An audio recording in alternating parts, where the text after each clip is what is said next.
Welcome to Leading the Next Generation with Tim Elmore, where our mission is to empower the emerging generations with skills to lead in real life. Welcome back, podcast listeners. My name is Andrew McPeak, and with me, as always, is Dr. Tim Elmore. How are you today, Tim? I'm happy to be here. Yeah, me too. So we're asking a very intriguing question today. What is the right age to give your child a smartphone? Lots of people are asking this question, so I'm excited to talk about it. But as we were getting ready for it, you and I started musing on when we got our first phones. Which I'm guessing were very different ages for the two of us. Because we're at least 30 years apart. Yes, I was a grown adult. I think you should tell your story first. I bet you got one before I did. Well, I'm sure I'm sure about that. Yeah. Well, so I was 16. It was a flip phone. I think it was the Sprint knockoff of the Razr or whatever, but it was not a smartphone. I think I graduated high school in 2007, which is when the iPhone came out. So my I believe the iPhone was my third or fourth phone. So it took a long time for me to get that. T9 texting, we were just, a few of us millennials were just talking about that with a group of my friends a couple of days ago. It's laborious. You have to hit the 3 button 4 times to get to the letter you want, you know. I remember the early days of texting where you paid per text. It was sort of a rite of passage for me and my friends that you get in trouble when the cell phone bill shows up because you sent too many text messages for your cell phone and plan. Lost track. Yeah. I remember the first ones where it was like unlimited texting was a part of your cell phone plan, and we were like, wow, you can text as much as you want. But didn't you feel liberated? I got this device in my hand. Oh, totally. Yeah. So I even felt that. I think I was in my 30s because I'm older. But I remember I was holding my phone, but where's the cord? Oh, yeah, there is no cord. Because I was so used to, for over 3 decades, having a Did leash. you have a car phone or any of those other? Car phone first, and then, and it was a brick. Yeah, I remember my uncle got one of those, and I was like, how cool is this? That's right. You're James Bond. Yeah. So, but I remember a new iteration of that cell phone when we could email from our phone. Yeah. OMG. The BlackBerry was blowing people's minds. That's right. And getting online with that little device so you could be at the airport, which I was. Yeah. But I'm still connected and telling or asking something, that sort of thing. Now, my daughter Bethany is your age. Yep. My kids were both 16 as well when they got their first cell phone. And at the time, that was more normal because why would you need it before 16? Yeah. But parents had already begun to thought, for emergencies only. Yes. Right. Yeah, exactly. Yeah. It very quickly became something completely different. It was an emergency. I need ice cream, or something like that. But my daughter Bethany did think it was a little late for her. You know my daughter Bethany. She's kind of out there, and this is a little late, but we could see the distraction. In fact, when I've shared data about anxiety and smartphones, my son Jonathan, her junior by 4 years, bought into it. Bethany loves her scrolling, so she's still on it, of course, but sometimes the boundaries are not there. But anyway, it was an experience. So funny to think about all of that because there wasn't even that much to do on the phone back then. Yeah. You could call people, you could text people, and you could play Snake. Do you remember that little game? Yeah. And so, but it's just so funny. We talk about kids being distracted by phones today. Kids will always find a way to get distracted by a device, even if that device can't actually do that many things. It's true. You're right. So Andrew, today I want to set you up, and I want you to share the data that we both have read, but it's pretty profound. Yeah. And it does lead us to a wise conclusion as caring adults, whether we're teachers, coaches, parents, whatever. So there's a pretty big report that came out that is now advising all people on phones, but certainly kids. So talk about this report that we've read. So, we've followed Jonathan Haidt for many years. He's a researcher and just brilliant thinker, written a number of books. And he wrote this fascinating article called Kids Who Get Smartphones Earlier Become Adults with Worse Mental Health. Okay, say that again. Kids who get smartphones earlier become adults with worse mental health. Yeah. And so we're going to talk about what that data actually shows. But I actually want to quote from the article that he wrote just to set the stage. So, we were getting cell phones back in, 2005, 2006, 2007 as millennials. Today, we have a generation of kids who are entering adulthood, but for them, the first device was not a cell phone, it was a smartphone. Yeah. And a lot of them didn't wait until 16, like many millennials did, to get one. They got them at very early ages. And now that the time has passed, the correlation between how early you got that device and how you're doing now as a young adult is quite startling. Yeah. So here's what they say. Sapien Labs, which runs an ongoing global survey of mental health with nearly 1 million participants so far. So this is global, tons and tons of folks. They actually just released a rapid report this past spring asking young adults, those between the ages of 18 and 24, this question. At what age did you get your own smartphone or tablet? Or iPad or whatever, with internet access that you could carry with you? That was the question. When they plotted the age of first smartphone adoption on the x-axis against their extensive set of questions they had already been asking about mental health on the y-axis, they found a consistent pattern. Here it is. Okay. The younger the age of getting the first smartphone, the worse the mental health that young adult reports right now. So this is true in every single region studied. So we're not just talking about U.S. The survey is offered in English, Spanish, French, German, Portuguese, Arabic, Hindi, and Swahili.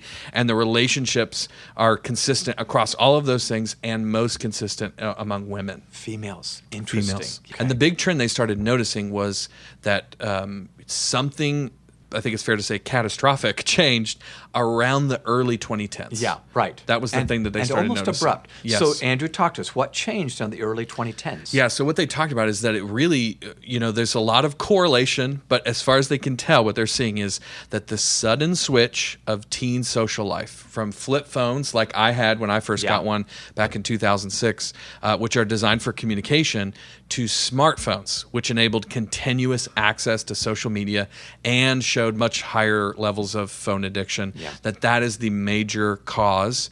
But it's not the only one. There are unique factors in every country, but the reality is there's no other alternative explanation for why it is synchronized, it's gender specific the way it is, and we're seeing the global decline of mental health in every one of the countries that was studied. So interesting. We are seeing as we travel the globe, aren't we? Yeah. But the world is flat. Yeah. And it's just amazing. Sometimes in developing nations, they've all got that smartphone, even if they don't know where their next meal will come from. Yeah. It's crazy. Yeah. And I'm sure many people listening to this are going to do what Tim, me, and you did when we first heard about this report. They go, duh, right? They're listening to this and going, of course smartphones are having a negative effect on mental health. But this is the thing to realize about this, and this is the reason we wanted to make this such an important subject today. What we have to realize in reading this is that we might have known for some time that colloquially this was a problem, right? We knew, well, so-and-so's on her phone a lot, and also she seems to be struggling. I think there's a correlation there. This is the first time that somebody has proven it scientifically. So the data really do prove that early smartphone adoption leads to negative mental health outcomes. So Andrew, I mentioned my two kids earlier. Both of them differ slightly. So the smartphone has affected both of them as young adults, young professionals. But Bethany much more than Jonathan, just like the data shows. The females a little bit more than the males. I've had lunch with both, shared the data with both, and he took it more to heart than her. But I would say she is going through a little bit of what we just talked about. Yeah.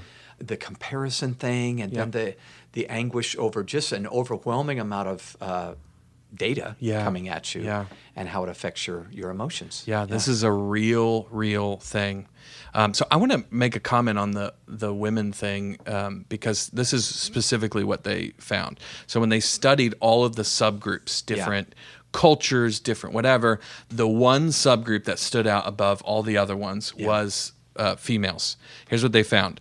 The Gen Z women who got their first smartphone before they were 9 years old, so specifically they're looking at that number, before 9 years old, were on average in negative territory when it came to mental health.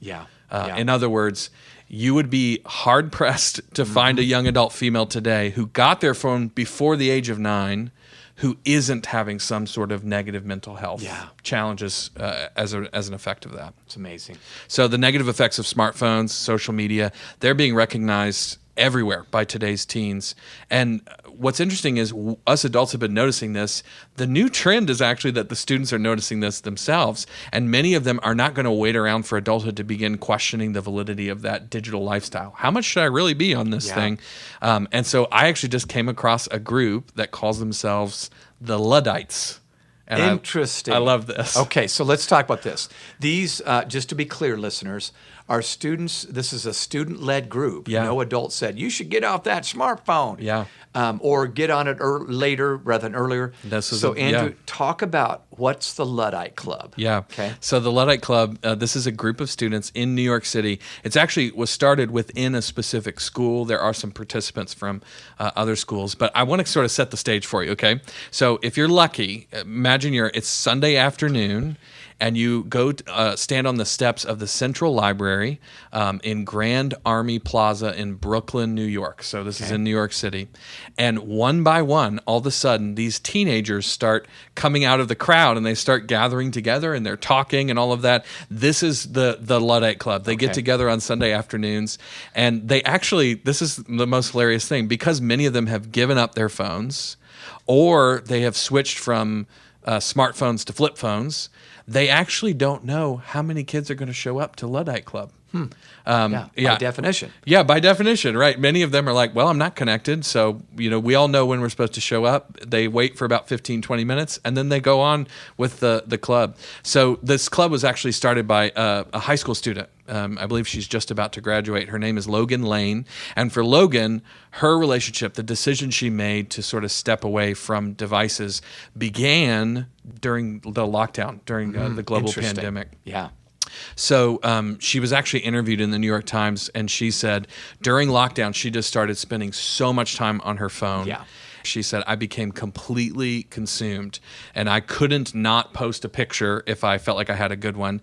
And I had this online personality of, I don't care, but then I actually really did care, right? I was definitely still watching everything. So eventually, it's right in the heart of lockdown. The only way to interact with her friends is via this device, but she decided this is too much. She was too burned out to even scroll past one more, picture perfect Instagram selfie. So she deleted the app.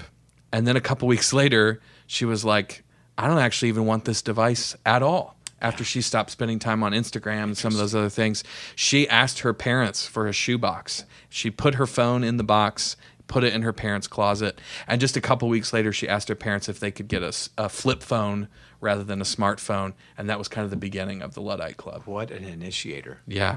I love that. Crazy. So Logan finally comes back to school after lockdown, and she starts meeting one or two other kids who did the same thing. Without her prompting. Without her prompting. She was not alone in this. Yeah. And of course, when two teenagers today meet and they're like, wait, you don't have a smartphone? Yeah. They got a lot to talk about. That's right. We're a minority group here. Exactly. But we're a group. Yeah. So it was actually Logan's mom who gave her the idea to start the club and to call it the Luddite Club. Luddite refers to somebody who has stepped away from technology. Yeah. It's almost like a caveman is kind of the idea there. So it was her idea to start the club, and Tell Logan them about the slogan. What's the slogan there? Oh, I love this. The slogan tells the whole story to me. Here it is. Don't be a phony. But of course, phony is spelled Phoney.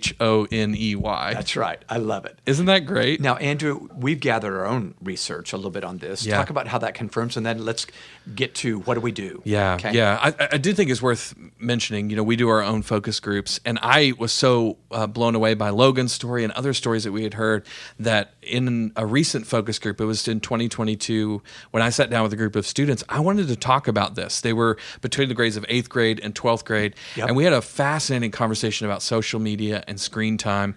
And of course, I wrote down a few of the comments that they made. And we actually spent most of the time we had together. They wanted to tell me about their experiences related to the negative effects of social media and smartphone use. So here's just a few of the quotes from that conversation. One junior boy told me, I'm currently on a social media break right now, and it started as a punishment because I was on it all the time. But since then, it's been kind of nice not having it. And now I don't even have a desire to go on there anymore. It's just nice being outside instead of wasting time on my phone. Oh my gosh, that sounds like an old man. It really does. It really does. Let me read just one more. A senior girl said this, I was just on a trip with a group of friends, and a group of us girls sat down, notice no adults involved here, sat down to make a list of the pros and cons of social media. The only pros we could think of, she said, were communication and how it helps you connect with people you haven't met yet. It's pretty convenient, but the cons way outweighed it so much. We mainly talked about how it had become a waste of time and how easy it was to compare ourselves to other people. Yeah, they're aware. They are aware. And so, in other words, I think for a lot of adults who are wondering, why are kids on their phone all the time? If we were to start a conversation with them, I think you might be shocked about what they're thinking. I think while each student that I interviewed, or any student out there, might have their own reason for leaving the phone behind, there is increasingly a large amount of data that's supporting the hypothesis that parents and teachers have had for years, that smartphones are not that helpful. They've got several checks in the good column, but we're starting to experience more negatives than positives. Andrew, I know we need to go to a break, but after the break, I want us to talk about what is it that's actually harmful about a smartphone. Yeah, I think I've got some good answers on that. So let's take a quick break, and then we'll answer that question when we come back. Hey guys, Andrew here. I'd like to talk to you about our curriculum, Habitudes for Social and Emotional Learning. Growing up in a post-pandemic world means that many students today are facing new challenges and often don't have the social and emotional skills to handle it all. When students possess skills like self-awareness, impulse control, empathy, teamwork, and responsible decision-making, they're prepared to not only survive, but succeed inside and outside of the classroom. Habitudes for Social and Emotional Learning comes in both middle school and high school versions and presents a fun, image-based pedagogy designed to delight and challenge your students. Find out more about how you can get Habitudes for Social and Emotional Learning to your school by going to growingleaders.com/SEL. All right, we're back. Tim, you brought up a question before we started. What's actually harmful about the smartphone? Talk about that. Yeah, so for years, scientists who study mental health have been able to separate these 6 domains of mental functioning and actually study them. So they actually use these 6 domains to create what they call an MHQ, or mental health quotient. Okay. So just like you have your intelligence quotient or your emotional quotient, you can also have a mental health quotient, or MHQ. So let me go through the 6 domains of mental health. And as I go through them, I want you to consider how spending a high amount of time on a smartphone could impact each of these dimensions, okay? So number 1 is mood and outlook. This includes items about optimism, calmness, anxiety, mood swings, sadness, and anger. I think we can all think of a student, spend a lot of time on a device, and some of these things are an issue. Number 2 is the social self. This includes items about self-worth, relationships with others, empathy, cooperation, and aggression towards other people. Okay.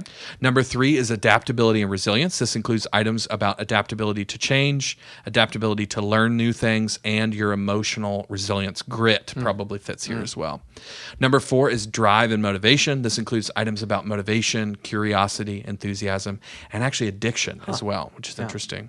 Number 5 is cognition. This is about memory, decision-making, risk-taking, focus, concentration, dealing with unwanted thoughts, and even hallucinations, which is very interesting. And then finally is mind-body connection. This is about sleep quality, energy level, appetite, and physical health issues. Very interesting categories. Now, what would be the chief one among those? Well, of course, spending a lot of time on a device can affect a lot of these, and they saw that in the study. But the number 1 challenge was the social self. So, remember, that was about self-worth, your relationships with others, empathy, cooperation, and even aggression. Yeah, the comparison trap kicks in, the competition thing. This was one of the major categories where they said the earlier you get a device, the more damage is going to get caused. Yeah, absolutely. Okay, let me remind you, Andrew, we called this particular episode What's the Right Age? So let's jump to that and give some thoughts. So you and I have sat in front of parents for years and been asked this question, what's the right age? And I know both of us have been a little bit hesitant because we want you make the decision for your kids, all that kind of stuff. But the research actually shows there is an answer to this question. So Haidt and his research team in this report suggest that teens should get their first smartphone after looking at the data at about 14 or 15 years old. Okay. He basically said just call it when they start high school. Yeah. Just because the data suggests we wait, however, doesn't mean our kids or students are going to think this is a good idea, right? So parents and adults out there are going, all right, 14 or 15 it is. I certainly hope you're thinking that because the data certainly supports that decision. But what do you do, I think is the big question we might have left. What do you do if your kids spend so much time on a device and you don't see any of those issues? So we're going to talk about that in just a minute. But you reminded me of a friend you have who kind of did exactly what we're talking about here. He did, and what I loved was happening inside of him was he wasn't worried about what his daughters would think. Yeah. In other words, I don't have to be liked by my kids. Yeah, lots of parents tough. struggle with that. We want to be a pal rather than a parent. So his name is Rick. Rick's a dear friend, and he has 3 daughters. They're all lovely young women right now. But he said as they were growing up, we had what we called a family phone. And you know what that means? There's nothing smart about it. No. It's a flip phone that can text, or you could call people or text people, but that's it. That's it, yeah. And that was the punishment or discipline if they had disobeyed or somehow broken the rules. Yeah. They got the family phone. It became a point of embarrassment because the other 2 girls, oh my gosh, you got the family phone this week, and it was usually a 3-day or week-long discipline. But here's what he said that was interesting. Nobody liked it on day 1. Yeah. But almost everybody liked it. And by the way, he and his wife had to do it too. If they had somehow broken a family rule or they had to switch whatever, to the family. They had to switch to that. But Rick said, we all found it quite funny.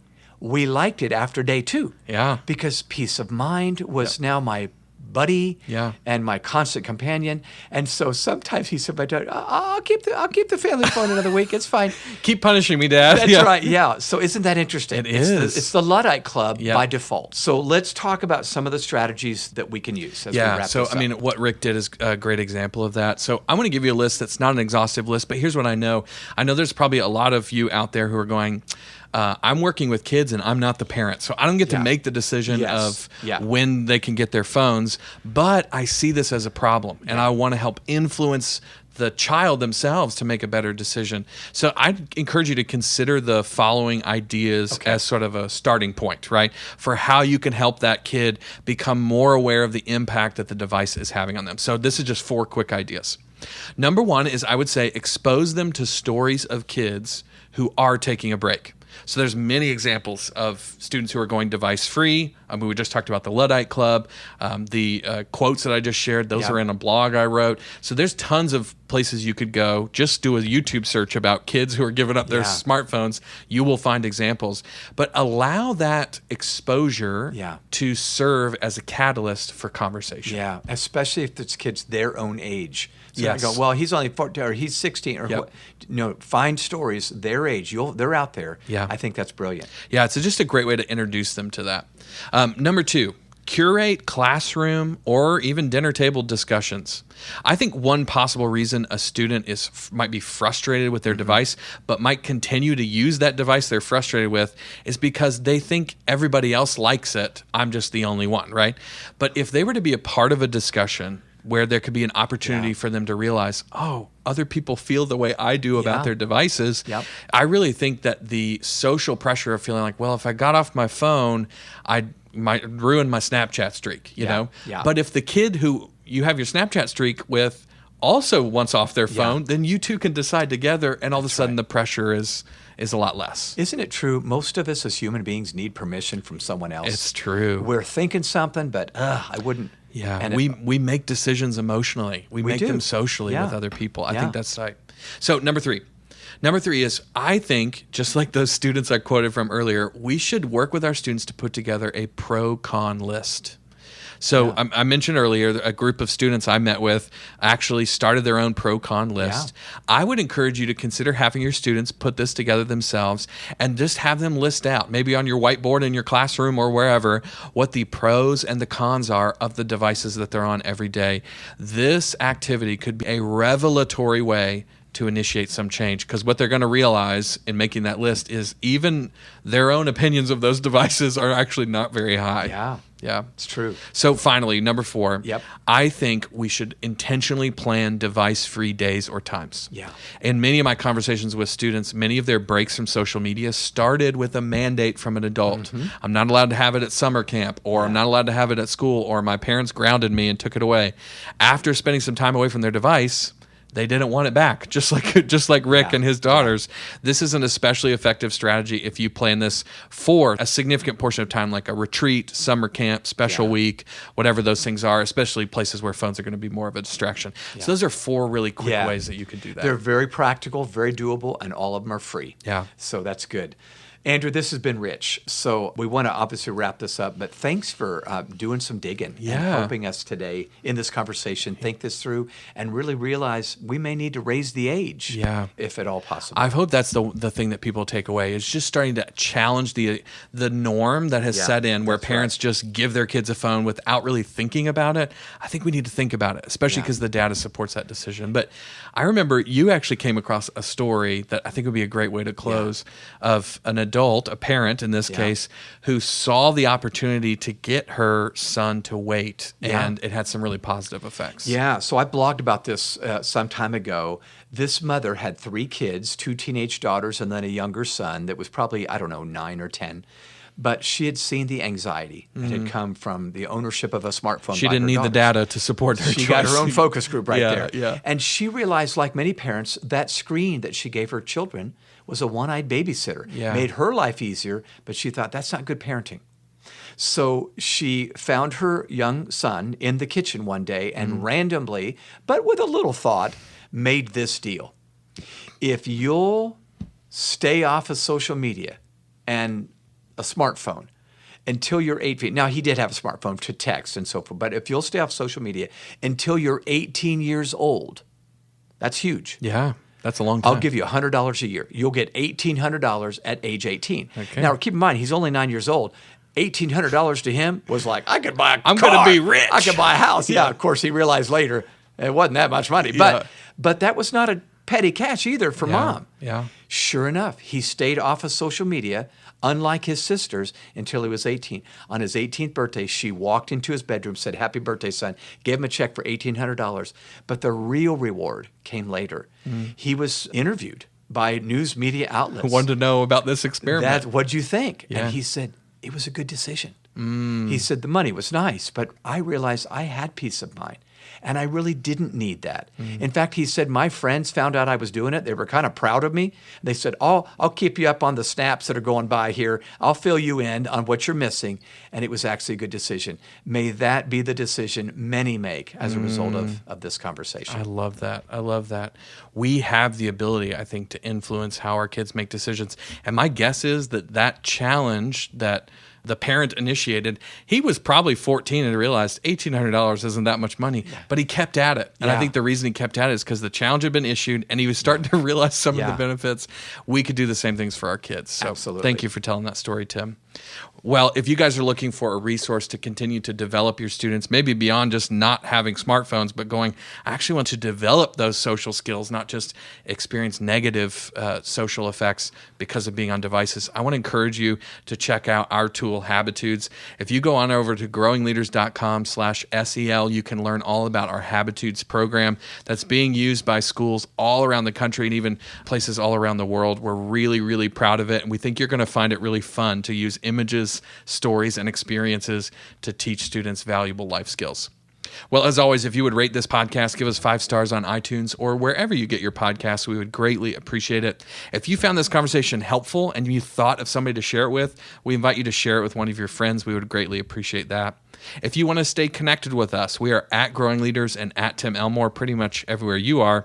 And then finally, if you have ideas for this podcast, maybe it's a subject you think we should talk about, or maybe somebody you think we should interview, shoot us an email. It's podcast@growingleaders.com. We love getting those. Well, Tim, thank you once again. Thank you guys for listening, and we'll see you next time.